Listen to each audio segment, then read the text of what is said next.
Thank you for the opportunity to participate with this committee. I think the previous speaker just said it all, what we're here for. There's always electricity in the air when people try to divert our attention from what we're supposed to be talking about here today, because that's what they do a lot in Washington. I'd just like to start by, I'm one of maybe 3 or 4 people in Congress that have a construction background.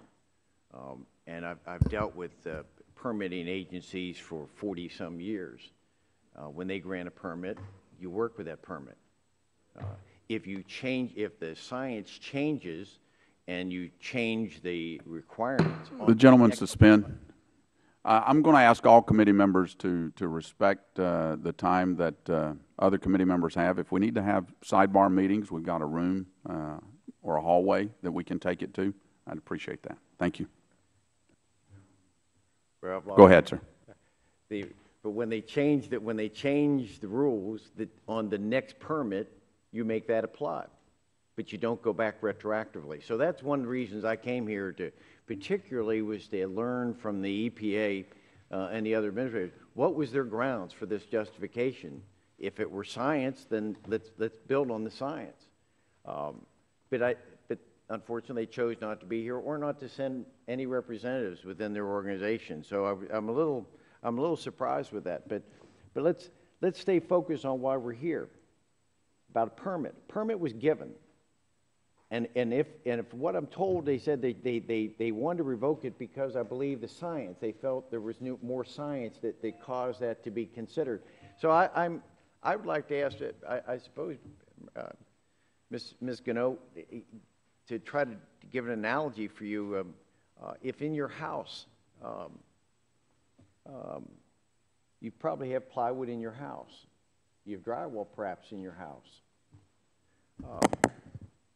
Are you aware that the EPA is considering changing the standard on the resin used in plywood to such a level of 1/10 of a part per million?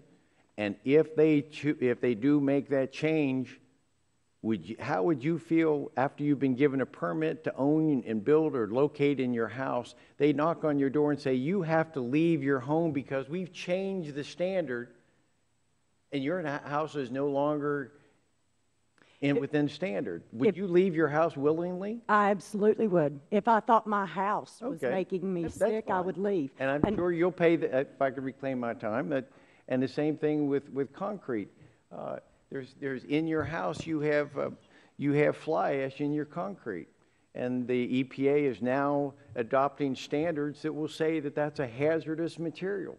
So I suppose what you're willing to say in a very humble way, that you're willing to face bankruptcy for your standards and your principles, and I admire you for that. But the bank probably isn't going to like that after they've loaned you the money to build your house. Can I respond to what you're saying, or are you just talking at me? So if I could continue with my time, is that you may lose your home and the bank may have to be foreclosed on it because your house doesn't meet the standards of the EPA. So that's a real threat as to when we keep moving the goalposts for people to be able to make a decision. So I particularly, Ms. Arbert, I like your comments, and I wonder whether or not you had any other comments about the report.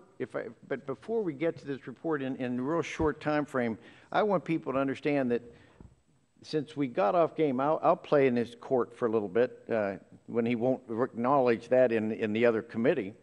But let's go back to carbon capture and sequestration. I've asked time and time again for the EPA, if you're going to set the standard for carbon capture and sequestration, that's under the new source standards, show me one facility that has carbon capture, the commercially available technology, and there isn't one. We cannot do it in America today, even in a laboratory setting. But yet the EPA has set that as being the standard of where we need to be. They know very well this is a war on coal. There's no question about it when we look at the fly ash being called a hazardous material, greenhouse gases, climate change, new source standard, utility MAC, Train Act. We could go on and on and on. We understand They don't want all of the above energy sources. So could you just in the time frame, can you say, is there anything more in this study that we need to review that was done by Dr. Sundling?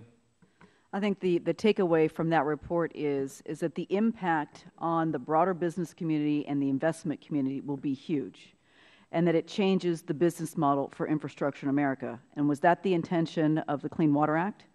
It certainly was not the intention of Congress to change the business model for the American economy, and that's ultimately what this could mean. Okay, thank you. And apparently I've run over my time. I did want to ask our senator from West Virginia about the fact that Longview Coal Company in West Virginia, we're actually producing power in Mon County, is actually producing power, notwithstanding the remarks from our senator from Massachusetts. It's been at a rate lower than the gas production on the heat rate.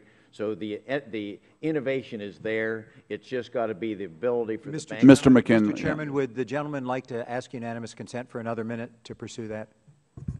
I'd be glad to grant another minute. If he could expand something on that, I would ask for another minute for the senator, without objection. If he's aware of the fact that there are coal companies that are providing innovation, but they're being held back because of the threats of the overregulation. Are you aware of the Longview mine in Mon County? Yes. That's producing at a heat rate of 8,700 BTU per kilowatt. So for those on the other side of the aisle that aren't aware of that, what would you say to that? That the coal companies are innovating? I think they're innovating to the best of their ability. Utility companies. Utilities, and as far as the economic ability to do so, yes. Thank you very much. Thank the gentleman for yielding back. We'll go to Mr. Duncan from South Carolina.